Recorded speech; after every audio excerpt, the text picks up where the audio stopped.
This is going to be one of those discussions where I try to introduce an idea.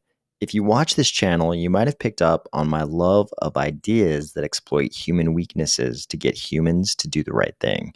We're going to talk about a possible means to harness a bad human trait in the name of stakepool decentralization. Ready? Let's go.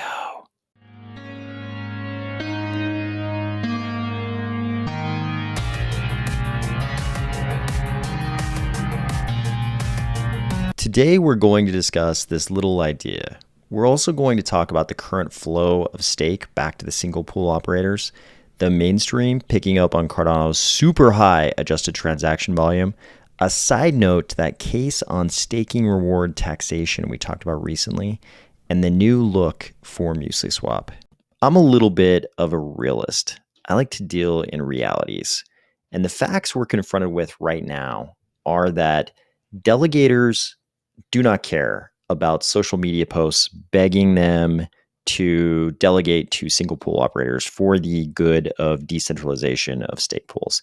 It doesn't motivate them. They just don't care. What they do seem to care very much about, what does motivate them a lot, is big projects incentivizing them to delegate in a certain way. And we've seen with the SundaySwap ISO, this can result in centralization of Cardano delegation. With the reverse ISO that's going on right now, we've seen that this can result in decentralization, and it's much more effective than 1,000 Twitter posts where people are begging them to delegate away from multi-pool operators. Giving them an economic incentive works way better, which should shock no one. In fact, here we can see Pool Peak is letting us know 400 million ADA has transferred to single pool operators in the past 24 hours. This is huge. This is actually working, and other projects that care about decentralization have taken note. When they see vote tallies like this, where 83% of voters were in favor of themselves being incentivized to help decentralize Cardano stake pool delegations, it's hard to blame projects for being enticed by this. When you're a project operating in a niche ecosystem like Cardano, PR is very important. And if these projects are taking a note out of the sort of PR playbooks of traditional corporate America, then you could say that virtue signaling is a central tenet of PR these days. And I think we would all admit there's a decent amount of virtue signaling in sort of crypto project marketing, not necessarily exaggerated in Cardano, but just in crypto in general. This is a thing. We have these certain virtues we push in crypto in general, the most important among which is decentralization. And a project that's labeled as good or bad for decentralization, that label might make or break that project. So while I don't think virtue signaling is necessarily a good thing, I'm a realist, and it's definitely a thing. And it's definitely a thing in crypto, and it's definitely a thing in the Cardano slice of crypto. So what I would propose is this. We start tracking the end result of this virtue signaling, or at least a side effect of the virtue signaling that's going to take place regardless. I say we start tracking total value, not locked, but decentralized. We also know that DeFi projects are obsessed. They're like number obsessed with total value locked. And that's a byproduct of what's going on in Ethereum. And it's just something that was already there before Cardano DeFi was even a thing. Total value locked is going to be a metric that Cardano DeFi projects are going to be measured by. I say we give them another metric, total value decentralized. This would be a measure of the amount of delegation they've either directly or indirectly driven toward single pool operators. We've already seen that this could have been measured in the SundaySwap ISO. It would have been a negative number with the SundaySwap ISO. We could have said, hey, the SundaySwap ISO resulted in this much stake going to multi-pool operators. In the reverse ISO, we could say, hey, this much stake moved away from multi-pool operators into single pool operators. If we started tracking this on normal Cardano metric tracking websites, and every single pool was, or every single project was confronted whenever they do something like this, an ISO, an ISPO, reverse ISO, anything where they're incentivizing delegation one way or another. If that event was tracked in terms of total value decentralized as either a negative number or a positive number, I think the virtue signaling inherent in that, inherent in having a positive number there, is going to be enough to design these events to result in a positive total value decentralized. They're going to be super, super reluctant to design in a way that they don't have a positive number. And they're not going to want to push delegation to multi-pool operators. Maybe you care about decentralization and Cardano staking. Maybe you don't think it's a factor yet, but or that it's important yet. But what we do know is that these big events where big, popular, highly anticipated platforms are incentivizing delegation, these have a huge impact on the decentralization of stake pool delegation, much more so than all of the, sort of like public education campaigns we could possibly do on all the social media platforms combined. It's these events that have the biggest impact. And we might as well harness the human affinity for virtue signaling. And I think if I could make one suggestion, it would be that we just make it really simple. If you make this too complicated a metric, then people are going to quibble over the details, and it won't have the virtue signaling power that it could have otherwise. So let's say we make it really simple. We just take that list of stake pools. It seems like all of these ISOs, under whatever label they're going, they all have a list of stake pools. We take that list of stake pools and we say, hey, are there multi-pools on this list? Are there single pool operators in this list? And then you just ask the question, how much stake was driven toward the multi-pools? How much stake was driven toward the single pool operators? If you keep it really simple, if you keep the metric really simple like that, and everybody understands what the metric means, I think the temptation will be too great. And these projects will design their delegation events around this metric, and it'll result in more delegation being driven towards single pool operators. This is just an idea that hit me today. Could be good, could be bad. Remember, TVD, total value decentralized. It looks like we weren't the only ones who noticed that Cardano's adjusted transaction volume beat the combined adjusted transaction volume of Bitcoin and Ethereum for that period the other day. It looks like Yahoo Finance ran this FX Empire article all about that little period in time where we had the crushing adjusted transaction volume. This is great. It seems like this is non-news because we all knew about this, but I think the news is that Yahoo Finance is very mainstream, and mainstream people look at things like Yahoo Finance.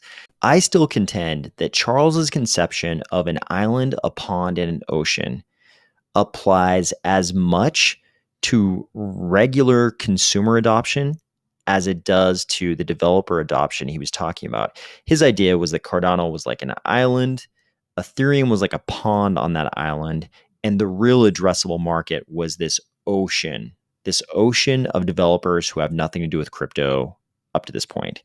The pond was just the Ethereum developers out there. And you should definitely go after the ocean. You'll pick up some of the pond too, but who cares about the pond? I think this applies to regular users of Cardano, regular consumers, just as equally.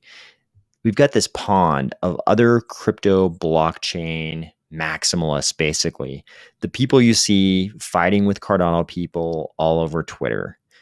I don't think we need that adoption. I think that's a tiny pond. The Ethereum people who are diehard Ethereum maximalists or Bitcoin maximalists or Solana enthusiasts or Avalanche people, whatever it is, I think we'll get some of that adoption from some of those people for sure.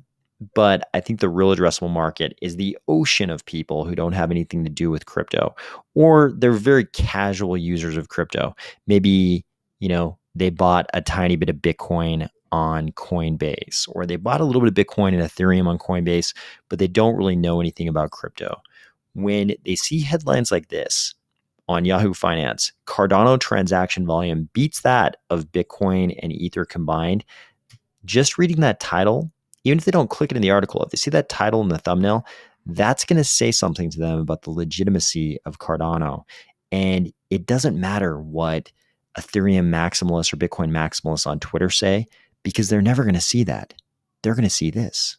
You want to know how we create good legal precedents for crypto? This is how. Here's Josh Jarrett. You probably remember we covered the lawsuit. Josh Jarrett and his wife, I believe, were suing the IRS for a refund of the taxes they paid on new tokens that were created through their activities as Tezos bakers.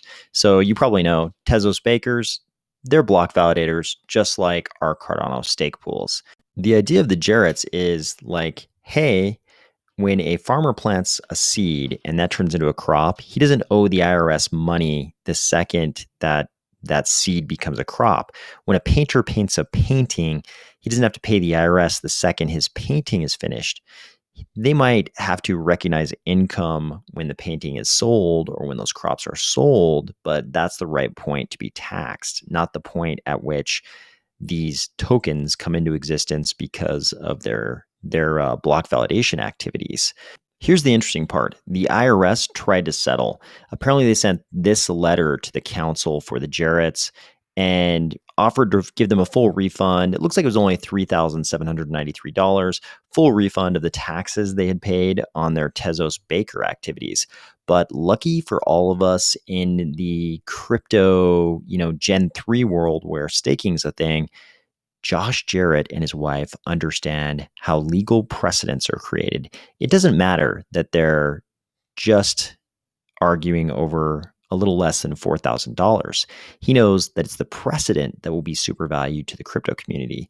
And Josh is doing us a favor. He's not going after the $4,000 that he could get right now as a settlement.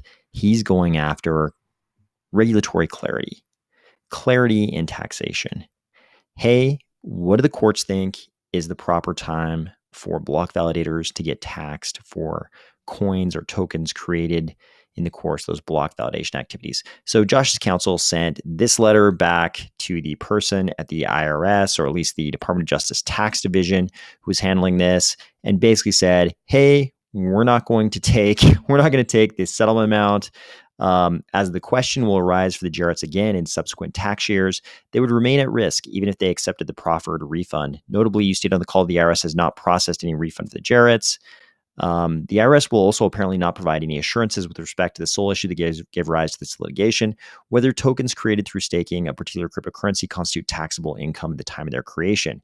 I mean, that's really the thing about this litigation. What we want and what's good for everyone is clarity on when these should be taxed. Of course, the IRS would prefer if we're all kind of like in the dark, in the mist, and we just pay the taxes because nobody really knows. We just pay them early. They'd rather have their money early than later. But this letter says, therefore, the Jarretts reject the proffered refund and intend to continue vindicating their rights in court. We're happy to discuss next steps. So thank you to the Jarretts for trying to create a positive legal precedent for crypto here. Finally, MuesliSwap announced today that they've redesigned their featured page. They say, we're proud to present our new featured page showing all tokens at once. Now you can search on the featured page and filter by categories.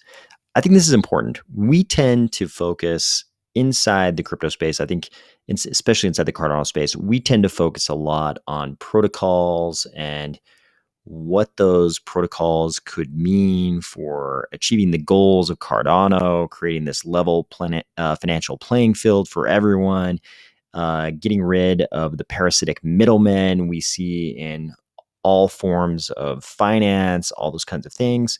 And we don't talk as much about the user experience. But you notice that's pretty much the only thing the users talk about.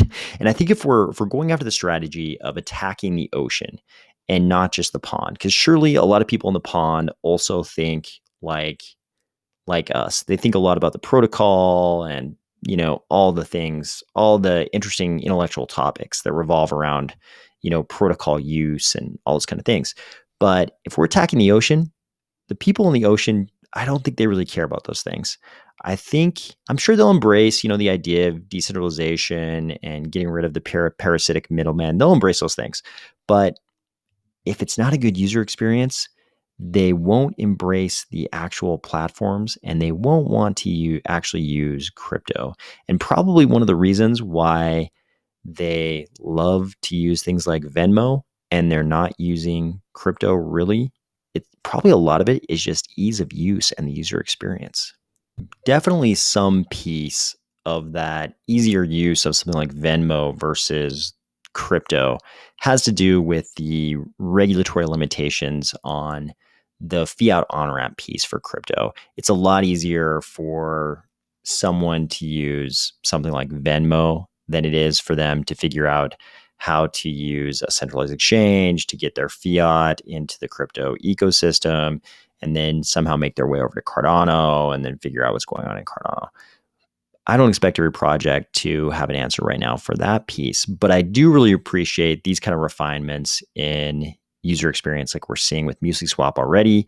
I mean, we've said it a million times, but this was a completely unknown project prior to their launch in late November, and they're already iterating on their UX pretty heavily. We've got a completely different layout here. Now all the coins are together.